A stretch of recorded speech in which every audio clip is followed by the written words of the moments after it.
On se réunit sur un sujet historique, si on peut dire, puisque comment aimer son ennemi?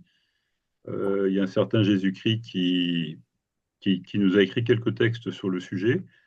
En Ben, fait, c'est pas lui qui l'a écrit, hein. c'est Il a pas lui qui les parlé, a mais il n'a écrits. pas écrit, C'est ce que j'étais en Pascal. train de me dire, effectivement. C'est pas lui qui les a écrits, mais n'empêche qu'on a quand même gardé quelques textes sur le sujet. Et depuis, D'accord. j'irais presque jusqu'à dire rien de nouveau, jusqu'à la psychanalyse, jusqu'à Robert Michit notamment. Alors, Robert, donc cette phrase comment aimer son ennemi qui nous réunit tous ce soir, l'exemple concret, typiquement, c'est mon voisin qui fait la fête de manière très irrégulière jusqu'à 1 heure du matin, jusqu'à 1 heure indue. Et donc, petit à petit, après lui avoir expliqué que ça faisait du bruit, lui avoir demandé plus ou moins gentiment, et qui me dérangeait, faisant remarquer qu'il me dérangeait. Et donc là, maintenant, c'est mon ennemi. Quand on se croise, on s'évite. Et il arrive que on s'insulte réciproquement en toute amitié. Donc, est-ce que ça suffit comme exemple Ben, d'ennemi? quand on est sans respect de l'autre, il devient nécessaire. Oui, il devient celui qui devient l'ennemi parce que il me respecte pas, quoi. On pourrait dire que l'ennemi apparaît quand un personnage a des comportements qui n'arrivent pas à accepter le dialogue, qui n'arrivent pas à accepter une démarche de changement avec une forme de compromis, quoi.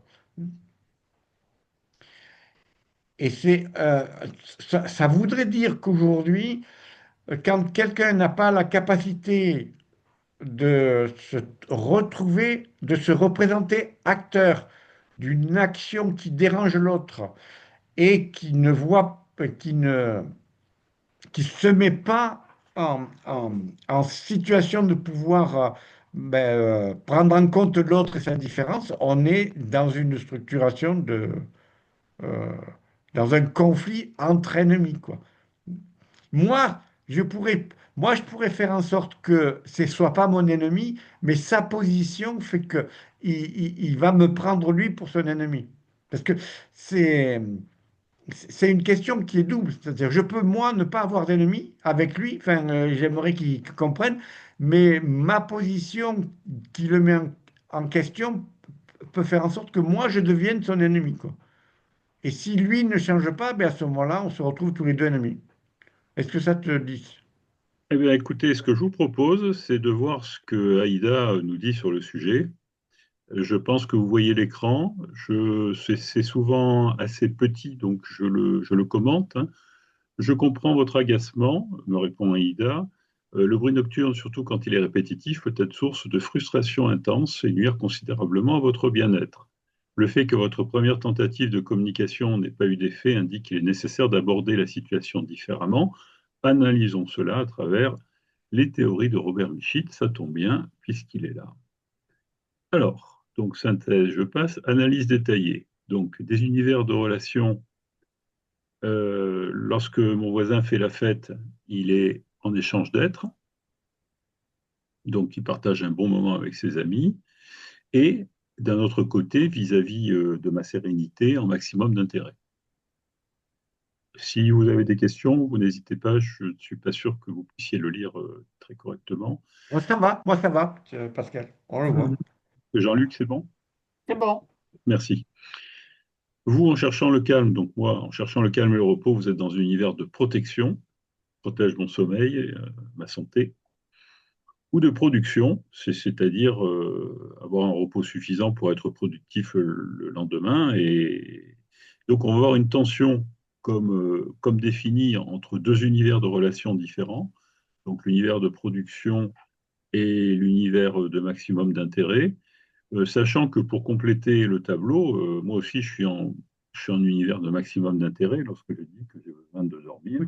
Ben, c'est ce qu'il entend, lui, c'est quand il a des difficultés. Quand tu protèges ton sommeil, tu es en maximum d'intérêt. C'est vrai, quand tu es en C'était, protection de ton sommeil, tu te passes en maximum d'intérêt.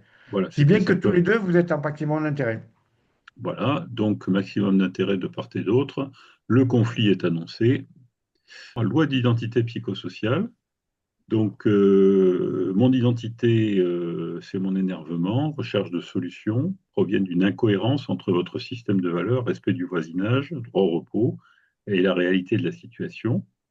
Mon potentiel d'action, euh, première tentative de communication n'a pas été efficace, ce qui génère la frustration, je confirme. L'identité psychosociale du voisin, donc son système de valeurs, inclut plus la convivialité, la liberté personnelle que la conscience aiguë de l'impact de ses actions festives sur les autres. Son système de connaissances et de raisonnement pourrait être défaillant. Il ne perçoit peut-être pas l'ampleur du bruit, il minimise l'impact des fêtes irrégulières, et il les considère peut-être pas si fréquentes ni bruyantes que cela. En termes de production, ils seraient tous les deux dans la production s'ils cherchaient tous les Mmh, deux tout à fait. à, à produire une Une bonne relation entente, bienveillante. oui, et une relation bienveillante et produire un climat de bien vivre ensemble. Oui, Exact. oui, Oui, oui. Hein, oui, Alors, tout à fait. ça serait ça la production. en termes de loi d'action, l'action du voisin, faire la fête jusqu'à 1 heure du matin, a plusieurs conséquences envers lui-même, plaisir, socialisation, envers les autres, nuisance sonore, envers les relations du voisinage, tension. Ok. Euh, la précédente action, lui dire, n'a pas eu l'effet de prise de conscience escompté. Communication spontanée, communication productive. En communication spontanée, j'ai exprimé ma gêne, mais cela n'a pas suffi à faire changer son comportement. Et il est nécessaire de passer à une communication productive, ce qui signifie ne pas juger, objectiver la situation, faire prendre conscience de l'impact de ses actions, chercher une solution co-construite, ce qui nous amène aux pistes d'action. Quand on est dans la situation d'ennemi et que toi, que l'autre ne veut pas prendre conscience de ce qu'il fait, eh bien, la communication productive ne va pas marcher. Eh oui, oui, oui. Ben oui, c'est la limite en fait. La limite, comment dire, de la méthode, c'est cette volonté d'avoir un objectif commun et la collaboration en fait. S'il Mais n'y a pas la c'est là qu'il va collaboration, falloir que lui, Aïda, dise, attention, si tu es pas, si tu es pas en face de toi avec quelqu'un qui veut faire un travail de représentation, la communication productive va pas marcher, il va falloir trouver une autre communication. Mais ça, alors voyons un peu ce que Aïda répond sur les pistes d'action quand même. ok, Donc l'objectif est d'aider à prendre conscience de l'impact de ses actions pour trouver un d'accord, terrain d'entente. ça c'est Donc pas mal. là, on est Ouais. bien, on est bien effectivement sur un objectif qui va nous faire entrer en production, pour le coup. Exact. Préparation, alignement de votre identité psychosociale. Gérez vos émotions, abordez-le calmement, sans colère. Bon, bah là, on est sur l'objectivation, hein. Ouais, Euh, pour ne pas le mettre sur la défensive. Voilà. ouais, L'objectif est de résoudre le problème, pas de l'accuser. Ça, on est ouais. tous d'accord. Clarifier l'objectif, ce que je veux, donc repos et calme. Pas nécessairement qu'il arrête la fête. Et l'objectif aussi, c'est rechercher une coexistence pacifique. Ok. Alors, choisir Et c'est là qu'on a, et c'est là qu'on a l'aspect objectif de production, Mhm. Olivier. Ouais. Ouais. alors, choisir le bon moment et le bon cadre. Effectivement, c'est pas pendant la fête, ni juste après quand je suis énervé.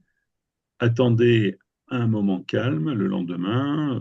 Bon, ça, il faut. Ça s'appelle prendre sur soi, hein. Privilégier une discussion face à face, dans un cadre neutre, et c'est pas noté, mais certainement sans tiers, qui va abonder dans un sens ou dans un autre. Ouais. Alors, maintenant, justement, on en parlait, la communication productive.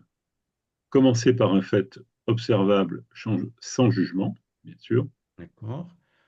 et carrément, Aïda nous donne un petit script. Bonjour, cher voisin, je voulais revenir sur la soirée d'hier soir. Maintenant que vous avez décuité, pardon, excusez-moi. J'ai remarqué que la musique et les conversations étaient assez fortes jusqu'à 1 heure du matin. C'est un fait. L'impact sur vous, pour ma part, cela m'a vraiment empêché de dormir, de me reposer correctement. J'ai du mal à m'endormir et j'ai été fatigué aujourd'hui. Vous parlez de votre ressenti, de votre besoin, pas de son comportement. Alors, utilisez la loi d'action pour l'aider à prendre conscience de l'impact de Merci. ses actions sans l'accuser. Alors là, on revient sur le troisième récit, hein. Qu'est-ce que vous faites, qu'est-ce que Ouais, vous voilà. faites quand vous mettez la musique jusqu'à 1 heure du matin? Tu fais quoi à mon repos, à ma capacité à travailler? Quand tu fais la fête jusqu'à des heures indues, tu fais quoi à notre relation? On pourrait dire aussi qu'est-ce que ça te fait à toi? Ouais, ben on peut dire en effet, oh, ça oui, on peut sans le dire qu'est-ce que ça te fait, mais on peut lui signifier à lui que ça doit lui faire du bien de faire la fête, quoi. Je Le- comprends que tu aimes faire la fête et passer du bon temps avec tes voilà, ben c'est amis. juste là, oui, tout à fait. Voilà. Qu'est-ce qui est le plus important pour toi quand tu organises les soirées? Ouais. C'est pour ça que quand on fait la fête, il faut toujours inviter ses voisins. Rechercher une solution co-construite de manière à passer vers la production, en fait. Comment pourrions-nous faire pour que tu puisses profiter de tes soirées tout en... Voilà. Pour moi, le repos est essentiel. Est-ce qu'on pourrait convenir d'une heure limite? Des pistes concrètes, on pourrait très bien imaginer que ça démarre plus tôt et que ça finisse plus tôt. Voilà, il va faire la fête à midi jusqu'à 22 heures. Ça devrait suffire pour les mettre KO. Voilà. En l'aidant à objectiver l'impact de ses actions et en cherchant une solution commune, vous augmenterez les chances qu'ils prennent conscience de la situation. Il faudrait qu'elle nous dise que le voisin peut rester dans une démarche de non-acceptation du mal-être qu'il fait, quoi. Hum, Et qu'elle nous permette de dire il y a des fois, on peut pas aller, hum. on peut pas faire rentrer dans une forme de rationalité l'ennemi parce qu'il est sûr qu'il a raison, quoi. Ou, et Et oui, oui, vas-y. vas-y. Non, Et c'est là qu'on n'aurait pas le principe, enfin, elle oublie de travailler le principe d'incertitude, quoi. Que de dire qu'il est possible que la personne ne puisse pas accéder à ce travail de coopération. ou qu'à tout Pardon, moment, Olivier. elle peut quitter l'univers de coopération. Et donc Tout à avoir cette fait, vigilance. exactement. C'est jamais acquis. Donc il y a Mhm. cette prudence. Par contre, on avait discuté un petit peu avec Robert et notamment sur les conflits d'identité, sur les conflits de pouvoir. Là, en l'occurrence, Robert, tu nous dis bien qu'il faut éviter le conflit d'identité, le faire glisser plutôt sur un conflit de Mais pouvoir. l'idée au minimum, ce qu'il faudrait arriver à avoir, c'est que si la personne est centrée, enfin, est totalement rentrée dans un conflit de défense d'identité, la démarche que propose Aïda là ne fonctionnera pas puisqu'il va se mettre en situation de défense d'identité. Il est tellement touché dans son identité qu'à peine moi je vais le rencontrer qu'il va encore se mettre en situation défensive. Et c'est ce qui est problématique dans une situation avec une personne qui est mon ennemi et qui n'a pas la capacité de penser son action comme pouvant faire du mal à quelqu'un. Et c'est là que aimer son ennemi, je le pense, à un moment donné, il faut que ce soit un ennemi qui soit humain. C'est-à-dire que Ah oui, si c'est en face de moi quelqu'un qui n'a pas la capacité de rentrer en relation avec moi, je ne sais pas si je peux aimer quelqu'un qui n'a, oui, qui n'entre pas dans une relation humaine avec moi, quoi. Et c'est un des problèmes qu'on a aujourd'hui de façon importante, c'est que les gens restent en défense d'identité, ils n'ont pas la capacité de sortir de cette défense d'identité, c'est-à-dire n'ont pas la capacité de développer leurs compétences de potentiel d'action pour entrer dans la différence de l'autre. Et on se retrouve avec cet adage du Jésus de Nazareth devant une situation impossible parce que je considère que il pensait, lui, qu'il avait un ennemi qui pouvait penser, quoi. Je fais l'hypothèse. Et aujourd'hui, est-ce que je peux aimer une personne qui n'est pas dans une forme d'humanité? Ça me pose un problème. En fait, Comment vous réagissez? Oui, euh, Jean-Luc. euh, en ce qui me concerne, j'aurais plutôt tendance à distinguer la personne de son comportement. D'accord? Euh, Son comportement, il est piloté par des parts de lui qui sont peut-être agressives parce que ils ont perçu chez moi de l'agressivité ou un agacement ou quelque chose comme ça, par exemple, hein. Qu'est-ce qui Oui, fait tout à fait. Ouais. qu'il a cette perception de moi? Tout à l'heure, vous avez dit quelque chose d'important. Vous avez dit, il faut calmer, il faut que je me calme. Et Pascal a dit, il faut que je prenne sur moi. OK, comment je fais pour prendre sur moi? J'ai une partie de moi qui est en colère parce que j'ai pas dormi de la nuit. Donc, j'ai un travail à faire de moi avec moi Mhm. pour Ouais, tout à prendre fait. en compte, autrement dit, ce qu'on appelle l'auto-empathie, pour prendre en compte les parts de moi affectées par le comportement de mon voisin. Elles ont des très bonnes raisons, ces parts de moi. Moi, je parle en part de moi, hein, excusez-moi. Oui, oui. Et je Ouais. considère que je suis multiple à l'intérieur de moi. J'ai des ambassadeurs de mes besoins, que j'appelle un peu mes députés, mais qui se manifestent par de la colère, par de la peur, par de l'agacement, par différentes émotions, et qui ont de très bonnes raisons de se manifester ainsi, parce que au fond de moi, ben, j'ai des besoins, en effet, vous les avez nommés. J'ai besoin de repos pour pouvoir être efficace le lendemain, etc. Bon, bref. Autrement dit, j'ai d'abord à prendre conscience des énergies qui m'habitent pour leur signifier que je suis là et que je vais faire ce qu'il faut pour qu'elles puissent, euh, pour que ça se passe mieux. Autrement dit, D'accord. rassurer mon système intérieur. Euh, Quand j'ai de l'agressivité, c'est mon système nerveux autonome qui réagit d'abord, hein. J'ai un système nerveux D'accord. qui manifeste de l'agressivité. Ou si j'ai peur de mon voisin, j'ai peur de le rencontrer, c'est que mon système nerveux se manifeste par de la fuite. C'est et donc, j'ai un premier temps de moi avec moi, de calmer mon système. Et si D'accord. mon système nerveux est calmé, c'est-à-dire que si je reviens dans une posture intérieure euh, où je suis en paix et en sécurité, instinctivement, sans que j'ai pas prononcé une seule parole, quand je vais m'approcher de mon voisin, il va le sentir. Alors que si j'ai la moindre activation en moi d'agressivité ou de peur, il va le sentir.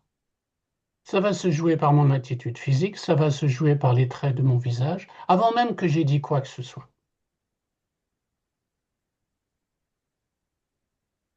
Mhm. Donc, en effet, premier point, c'est se dire, en effet, comment je vais m'apaiser, ce que disait Pascal, oui, comment je vais prendre sur moi. Enfin, en effet, comment je vais apaiser pour créer une relation d'apaisement déjà avec le voisin, quoi. Donc intérieurement, à partir de ce moment-là, je suis plus en posture d'agression par-dessus ou de fuite, je suis en posture de parité d'être humain. Mes animaux intérieurs, je vais dire, je sais pas comment vous les appelez, Oui, oui. vous avez tout un langage que je comprends parce que j'ai lu ton livre. Mais bon, on ne parle pas exactement, on n'emploie pas exactement les mêmes termes, mais derrière ces termes, il y a des Oui, réalités. c'est exactement. Oui, oui, tout à fait. Il y a des réalités C'est très humaines. explicite. Je suis revenu, ma conscience humaine a refait surface par rapport à le tigre qui est en moi, qui a envie d'agresser mon voisin, ou le lièvre qui est en moi, qui a envie de foutre le camp, ou de Mhm. déménager parce que c'est impossible de vivre avec ce type. Bref, je reviens à un être humain et je vais faire l'hypothèse qu'en face de moi, j'ai effectivement un être humain qui peut être énervé, qui peut être braillard ou fêtard, mais il est derrière son comportement un être humain. Et intérieurement, je vais m'adresser à cet être humain. Autrement dit, c'est ma posture qui le convoque en tant qu'être humain. alors là, ça peut éventuellement marcher sans que ça soit un succès garanti, hein. On est clair, il y a un principe d'incertitude. Tout à fait, tout à fait. Mais ouais, c'est très éclairant ce que tu dis là par rapport au chemin qu'on a à faire des deux côtés de l'humanité. Tout à fait. Avec le risque qu'on puisse avoir un personnage qui arrive à pas faire ce chemin-là, quoi. Ah Voilà, oui, tout à fait. Ouais. il reste un homme, il Oui, reste oui. un humain. Même si j'ai un chacal en face de moi, même si j'ai une hyène, enfin un comportement ainsi, derrière ça, il y a un être humain. Là, c'est une part de lui protectrice qui se manifeste. D'accord. Mais c'est notre système nerveux, hein, Mm. de mammifères, mais même chez le serpent, on a un système nerveux qui est agression-fuite ou figement en Mm. situation de danger. Ouais, oui, bien sûr. Hmm. La question que je me posais, Jean-Luc, par rapport à ça, c'est, bon, on est dans la situation, on crée de l'humanité, ça marche, ça fonctionne. Quand on est devant l'incertitude qu'on a vue tout à l'heure de quelqu'un qui reste positionné sur la peur qu'il peut avoir, euh,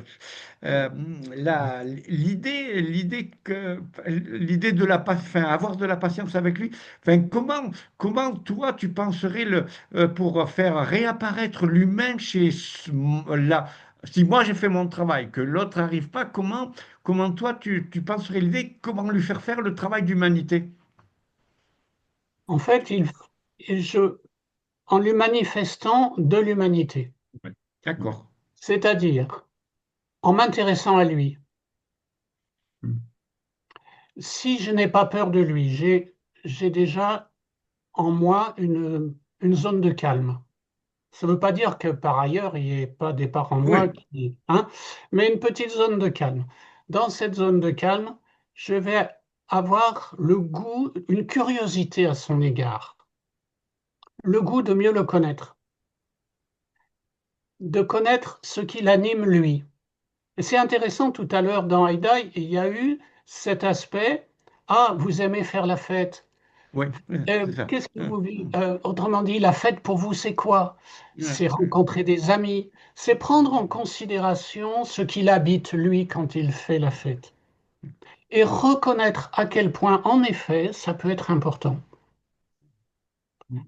Et en effet, moi aussi j'ai des amis, moi aussi j'aime les rencontrer et tout ça. Et donc, quelque part, trouver un point ensemble d'humanité sur ces aspirations au lien, à se réjouir ensemble, à, autrement dit, voir qu'est-ce que arriver à ce qu'il puisse s'exprimer sur ce qu'il vit lui quand il fait la fête. Vit ah, de, ouais. Oui, en quoi ça oui. le nourrit, en quoi ça lui fait du bien, Le et prendre Alors, reconnaître. ça réellement en considération, de telle sorte qu'il sente qu'il a en face de lui quelqu'un qui s'intéresse à lui, mais qui s'intéresse vraiment. Et quand je le fais pas de façon manipulatoire. Je le fais ouais. parce que là, je m'intéresse à cet être humain qui est mon voisin, mais et parce que j'ai calmé la part de moi qui est vraiment embêtée, qui m'a empêché de dormir. Moi, je l'entends en le mettant en lien avec tout le moment où Aïda nous dit d'aller chercher la loi d'action, et qu'est-ce que ça fait, enfin, et qu'est-ce que vous faites, c'est aller s'intéresser en quoi lui, il est acteur dans le moment de sa fête à lui, et aller oui, le rendre humain en allant chercher en quoi il est acteur et dans les moments les plus intéressants pour lui, et peut-être après l'inviter à voir que les moments où son action me dérange, mais d'abord aller s'intéresser à lui acteur. Enfin, est-ce que je le Oui, mettrai en lien avec ça, quoi. oui, c'est ça. Jean-Luc. En fait, c'est lui manifester de la considération pour qu'il puisse à son tour en avoir pour moi. Mais Exact. D'accord. je fais le premier pas et je m'intéresse à lui, mais sincèrement. Hmm. Et ça voudrait dire, oh pardon, Olivier. Non, non, non, mais je trouve ça très intéressant de se dire, donc quand on va questionner l'action, quel type d'action on commence à questionner? Est-ce que c'est les actions qui sont bonnes, enfin, bonnes entre Ouais. guillemets, Enfin, pour lui, pour pour lui. lui, Est-ce qu'on va pour lui et s'intéresser qui aux lui font du actions bien. pour lui en premier? Tout à fait, Pour lui en tout à fait, premier, qui lui font du bien. Et je trouve tout que à c'est fait. très, Ouais. très éclairant Et de. pour Oui, le faire exister en tant qu'être plutôt qu'en tant qu'ennemi, quoi. Et, exactement. Oui. et il se pourrait qu'on puisse avoir de la patience ou de la prudence. Enfin, la prudence, c'est de commencer à s'intéresser à lui en premier sur ses actions, et la patience de dire, ben, s'il n'y arrive pas, le fait de s'intéresser à lui pourra peut-être petit à petit faire grandir en lui cette part d'humanité qui n'est plus et qui me prendra moi en considération après coup, quoi.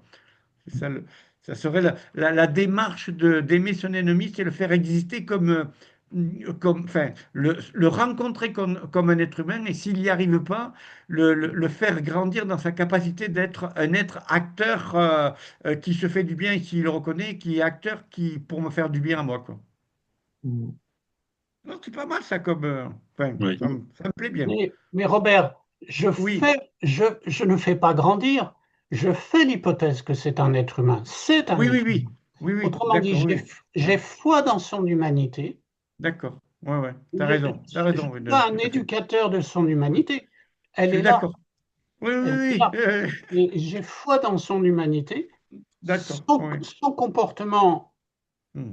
il peut être dérangeant pour moi, mais il a des raisons d'être. Il est cohérent avec son système. Ouais. Et, et donc, je vais chercher à comprendre en quoi son comportement répond à ses besoins, à ses aspirations. Je vais essayer de visiter son monde et de voir qu'en face de moi, ben, j'ai un être humain avec aussi ses motivations, ses aspirations, et reconnaître ça. D'accord. Ouais, ouais. Tout à fait.